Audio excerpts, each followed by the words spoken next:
Everyone, welcome to my kitchen. If today is the first time you are here, you are welcome. In today's video, I'm going to be showing you guys how to cook beans porridge. In here is our 2 cups of beans. So next we are going to start by washing the beans, adding some water, then rinse it thoroughly.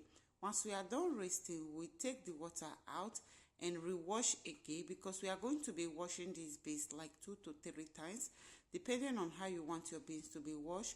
I wash mine like 3 times, but I did some part and cut some part out so that the video will not be too long. Next we are going to introduce our beans inside our pot. Next we are going to be adding a little salt. This is how I always cook my beans. Then go in with some onions.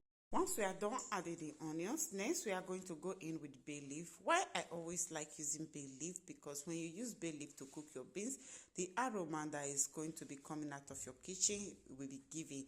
So after some while, because we are cooking this for not less than 1 hour, so after some while our beans is already cooked. So what I do now, I have to introduce some water on it because I want the beans to be well cooked.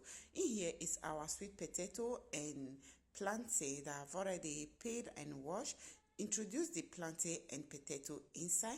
Once we are done adding it, then go in with extra water, then adding a little salt. Once we are done adding the salt, it's time to mix it a little bit, not too much. Mix it a little bit so that all the plantain and potato can go inside a bit. Then cover and leave it to be cooking.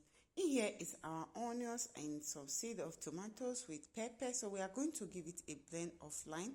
Go ahead and add in our red oil in our pan. Then go in with onions, adding a little salt. So whenever you are cooking your beans, actually you don't need meat to be cooking beans and fish. Sometimes you can prefer to use any protein of your choice. But this is how my mom cook her beans. So my mom don't use fish. She don't use anything. What your beans need, your beans only need onions. If you are type that eat pepper, you can as well use a lot of pepper in your beans. It's onions that will give you that taste that you need in beans. Allow that to fry till it wet fry. Once that is done, it's time to introduce our onions fried inside our beans porridge. So guys, whenever you are cooking your beans, actually you don't need seasoning to taste. You don't need curry. If you want to get that actually taste of beans, cook your beans this plain and you are going to enjoy it. You don't need meat, you don't need anything